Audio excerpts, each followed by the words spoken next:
A Question of Trust, by Victor Canning. An outline of the story. It is said that you must set a thief to catch a thief. But it is also said that there is honor among thieves. Which saying does this story illustrate? Let us read and figure out. Everyone thought that Horace Danby was a good, honest citizen. He was about 50 years old and unmarried, and he lived with a housekeeper who worried over his health.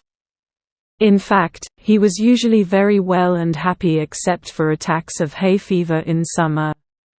He made locks and was successful enough at his business to have 2 helpers.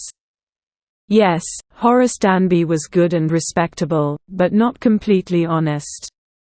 15 years ago, Horace had served his first and only sentence in a prison library. He loved rare, expensive books. So he robbed a safe every year. Each year he planned carefully just what he would do, stole enough to last for 12 months, and secretly bought the books he loved through an agent. Now, walking in the bright July sunshine, he felt sure that this year's robbery was going to be as successful as all the others. For 2 weeks he had been studying the house at Shotover Grange, looking at its rooms, its electric wiring, its paths and its garden. This afternoon the 2 servants, who remained in the Grange while the family was in London, had gone to the movies. Horace saw them go, and he felt happy in spite of a little tickle of hay fever in his nose. He came out from behind the garden wall, his tools carefully packed in a bag on his back. There were about £15,000 worth of jewels in the Grange safe. If he sold them one by one, he expected to get at least 5,000, enough to make him happy for another year. There were 3 very interesting books coming up for sale in the autumn. Now he would get the money he wanted to buy them. He had seen the housekeeper hang the key to the kitchen door on a hook outside.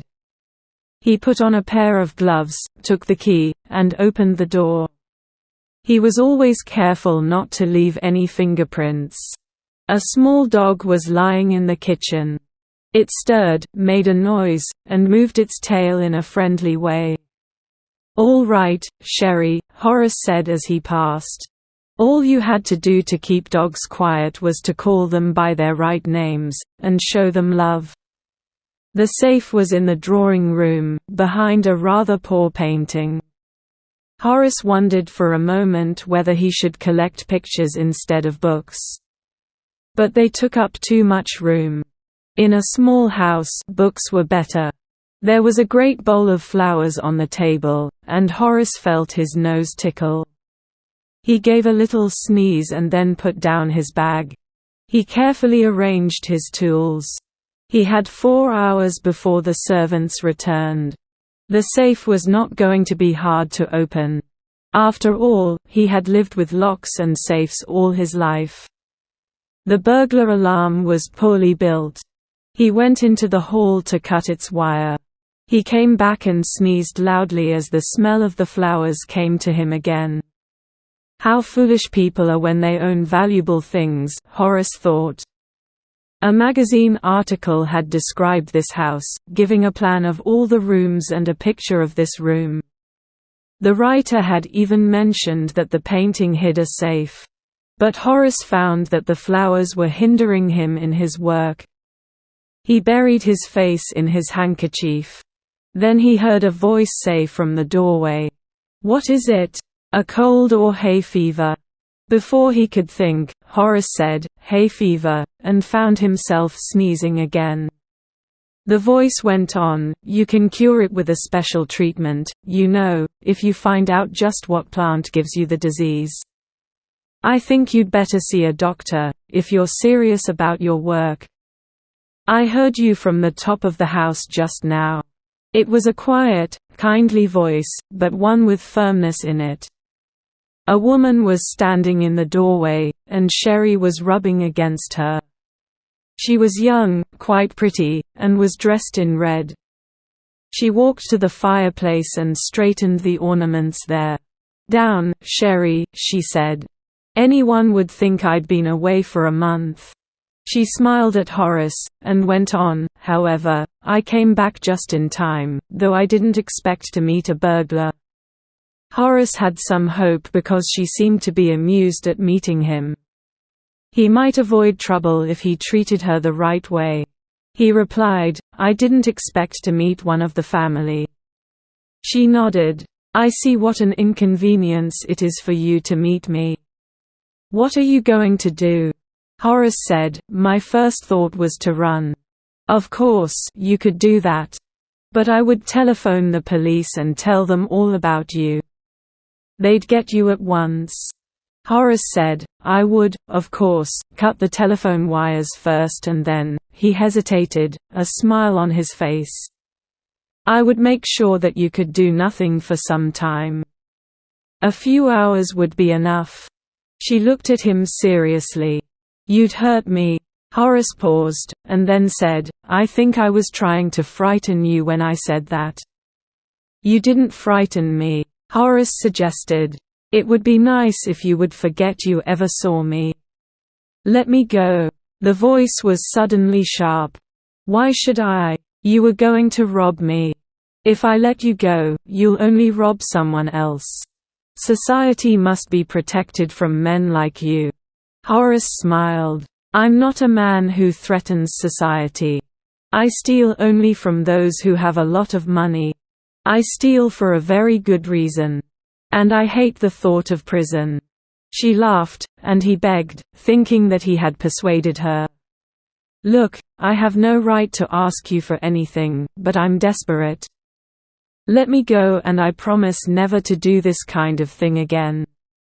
I really mean it." She was silent, watching him closely. Then she said, "You are really afraid of going to prison, aren't you?"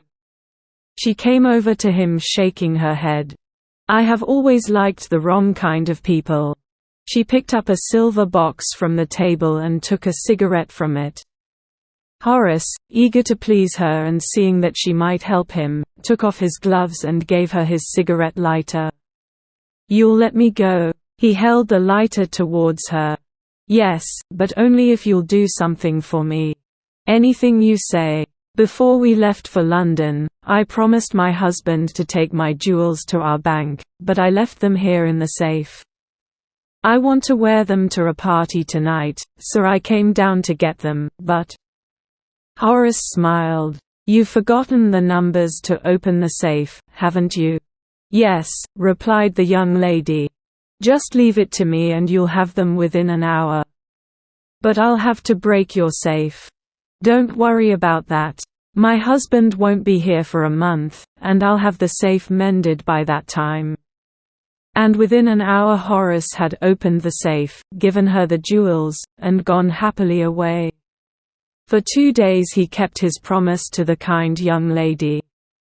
On the morning of the third day, however, he thought of the books he wanted and he knew he would have to look for another safe. But he never got the chance to begin his plan. By noon, a policeman had arrested him for the jewel robbery at Shotover Grange. His fingerprints, for he had opened the safe, without gloves, were all over the room, and no one believed him when he said that the wife of the owner of the house had asked him to open the safe for her.